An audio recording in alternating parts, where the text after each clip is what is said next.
આજની સામાન્ય સભા ખાસ સામાન્ય સભા રાખવામાં આવેલ હતી અને એમાં ખાસ તો બધી સમિતિઓની રણનીતિ અને સમિતિઓની રચના કરવાની હતી. જે અમે 8 સમિતિ છે એની રચના કરવામાં આવી અને બીજો એક મુદ્દો હતો કે જૂના કામને જે બહાલી આપી એનો મુદ્દો વધારો આપવાનો હતો. એ 2 મુદ્દા જ ખાસ હતા અને એ બે અમે મુદ્દા લઈ લીધા છે. વરસાદ નથી એ તો પહેલા તો થોડી કુદરતી બાબત છે. બાકી તો અમારી સિંચાઈની યોજનાઓ જે કામ અત્યારે ચાલુ છે અવિરત, અત્યારે આવી પરિસ્થિતિમાં જ્યાં જ્યાં કામ થઈ શકે તેમ છે એ કામો બધા અત્યારે અમારે પ્રગતિ ઉપર છે અને લગભગ મને નથી લાગતું કે અમુક વિસ્તાર બાકી છે.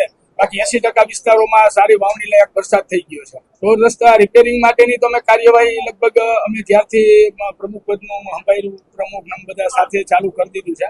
પણ વચ્ચે એક પ્રશ્ન તો આપ પણ જાણો છો કે યુદ્ધના લીધેથી એક ડામરની બહુ અછત હતી અને એ અછતને કારણે થોડુંક કામ વિક્ષેપ પડ્યો છે. પણ હવે રેગ્યુલર બધું ચાલુ થઈ ગયું છે અને બધા લગભગ ખાડા પૂરવાનું કે પેચવર્ક કે આ તે બધું અમે કામ ચાલુ કરાવ્યું. પહેલી વસ્તુ તો આ હાવ તત્વોગરની વાત છે.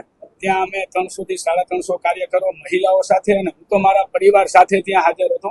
અમારા ધારાસભ્યશ્રીઓ, પ્રમુખશ્રીઓ, મહામંત્રી, અમે રાતના લગભગ 1:30 વાગ્યા સુધી બધા જાગતા હતા. ધમાલ નૃત્ય હતું, સાંસ્કૃતિક કાર્યક્રમો રાખ્યા હતા અને તેમાં જાગીને અમે બધાએ વ્યવસ્થિત રીતે માન્યો છે.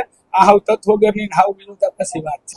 એટલે હિત શત્રુ હોય પણ હોઈ શકે, કારણ કે જેમ જેમ આપણે ક્યાંક આગળ વધી છીએ રાજકીય રીતે એવી રીતે થતા હોય એટલે કોઈને કેમ શું થયું હોય અથવા કેવી રીતે આ લોકોએ છાપ્યું અથવા કોઈએ કેમ આવા મેસેજ આપ્યા આવી બાબતની તો તપાસનો વિષય. તો મને નથી ખબર. બાકી તો ત્યાં તો અમારા બધા અમારા જ હતા. ત્યાં ભારતીય જનતા પાર્ટીના હું કહું છું એમ 4 તાલુકા.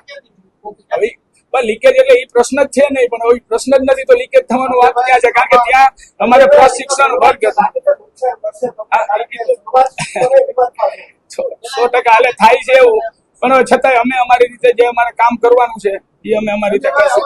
100% તપાસ કરાવશું. મને ઘણા પત્રકાર ભાઈઓના ફોન આવ્યા આના માટે, મને ઘણી સગાવાલાઓથી માંડી બધાના ફોન આવ્યા. પણ એ હવે આજે તો સામાન્ય સભા અત્યારે ટાઈમ નથી રહ્યો, પણ હવે આગળનું શું કેવી રીતે કરવું એ અમે અમારી રીતે હા હવે એ જ કહું છું. વકીલની સલાહ લઈને અમે અમારી રીતે કેવી રીતે કરવું આગળની જોઈએ. હા હું એ જ કહેવા માંગુ છું કે ભાઈ હવે એ કેમ રાજકીય કદાચ કઈ હોઈ શકે અથવા મેં તમને કીધું એમ કે અમારા હિત શત્રુઓ હોય એને કોઈ રીતે કઈ કેમ કર્યું હોય. બાકી તો અમે ત્યાં બધા સાથે જ હતા.